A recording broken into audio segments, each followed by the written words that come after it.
जिंदगी की सबसे बड़ी जंग कहाँ लड़ी जाती है? किसी मैदान में या किसी ऑफिस में?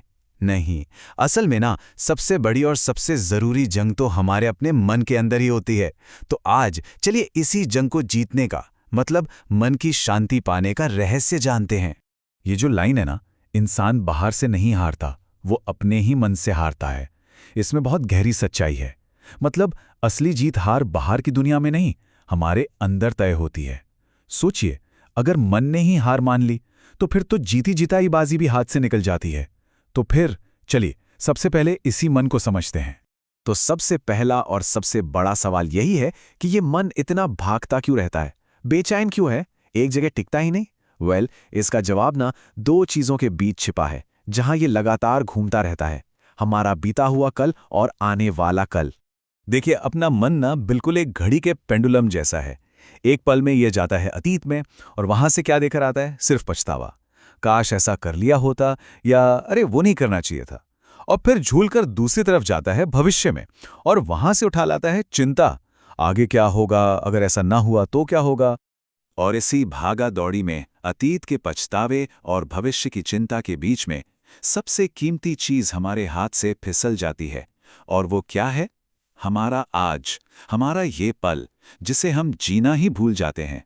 तो सवाल ये है कि क्या इसका कोई हल है? क्या इस मन को काबू में किया जा सकता है? जी हां, बिल्कुल किया जा सकता है। चलिए अब प्रॉब्लम से सॉल्यूशन की तरफ चलते हैं। हम देखेंगे गौतम बुद्ध के बताए वो 6 बहुत ही आसान लेकिन इतने पावरफुल उपाय जो इस भागते हुए मन को ठहराव और शांति दे सकते हैं। तो ये रहे वो 6 कदम, शांति पाने का पूरा रोड मैप। पहला है जागरूकता, फिर ध्यान, उसके बाद इच्छाओं पर काबू पाना, फिर वर्तमान में जीना, अपने गुस्से को कंट्रोल करना और आखिर में पॉजिटिव सोचना। ये 6 कह सकते हैं वो चाबियां हैं जो हमारे मन के ताले को खोलेंगी।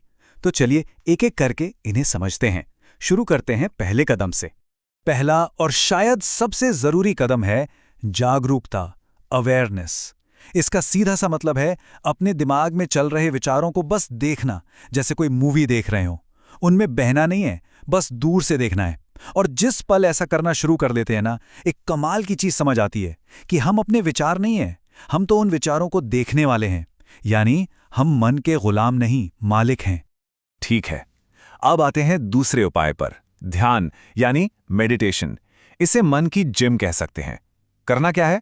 बहुत सिंपल, हर दिन बस 10 से 20 मिनट शांति से बैठकर अपनी सांसों पर फोकस करना है। बस आती जाती सांस को महसूस करना है। ये मन को खींचकर अभी में लाने का सबसे सबसे पावरफुल तरीका है। अब ये ध्यान काम कैसे करता है, इसे समझने के लिए ये लाइन देखिए। क्या खूब कहा है। सोचिए, एक ग्लास में गंदा पानी है, उसे साफ करने के लिए क्या करते हैं? कुछ नहीं, बस उसे थोड़ी देर के लिए बिना हिलाए छोड़ देते हैं। सारी गंदगी खुद ब खुद नीचे बैठ जाती है और पानी साफ हो जाता है। बस ध्यान भी हमारे मन के साथ ठीक यही करता है। ये विचारों की उथल-पुथल को शांत होने का मौका देता है। हमारा तीसरा उपाय जुड़ा है हमारी इच्छाओं से।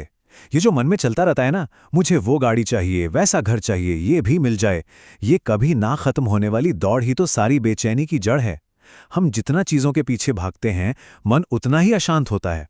तो फॉर्मूला बहुत सिंपल है, जितनी कम इच्छाएं उतनी ज्यादा मन की शांति। चौथा उपाय हमें वापस वहीं ले आता है जहां से बात शुरू हुई थी, यानी वर्तमान में जीना। जरा सोचिए, बीता हुआ कल तो अब है नहीं, आने वाला कल अभी आया नहीं है। तो असलियत में हमारे पास है क्या? सिर्फ और सिर्फ ये वाला पल। और यकीन मानिए, असली खुशी और असली शांति कहीं और नहीं, बस इसी पल में है। अब आते हैं 5वें उपाय पर, जो हमें एक बहुत ही खतरनाक इमोशन से बचाता है, और वो है गुस्सा। तो जब भी गुस्सा आए तो एकदम से रिएक्ट करने की जगह बस ये 3 काम करने हैं। पहला, उस वक्त कोई फैसला मत लीजिए, बिल्कुल नहीं। दूसरा, बस एक पल के लिए रुक जाइए, एक पॉज।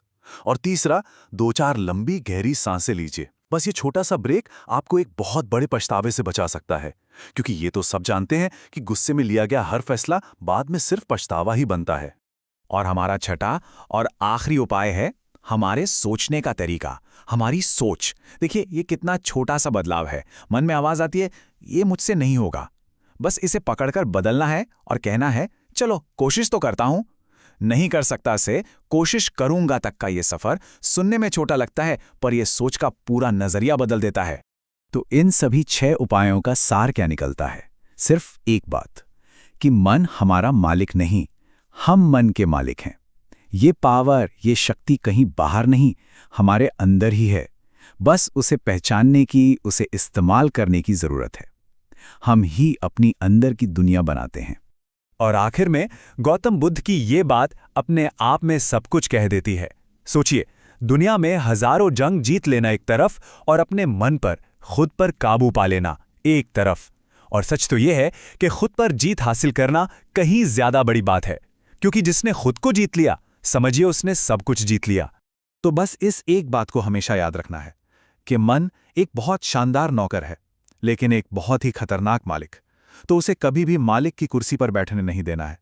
उसे ट्रेन करना है, उसे सही दिशा देनी है और उसे अपना सबसे अच्छा दोस्त बनाकर रखना है। तो अब सवाल ये है कि शुरुआत कहाँ से की जाए? इन 6 उपायों में से कोई भी एक जो सबसे आसान लगे, बस वहीं से शुरू किया जा सकता है। तो आज से ही मन का मालिक बनने के इस सफर पर पहला कदम कौन सा होगा?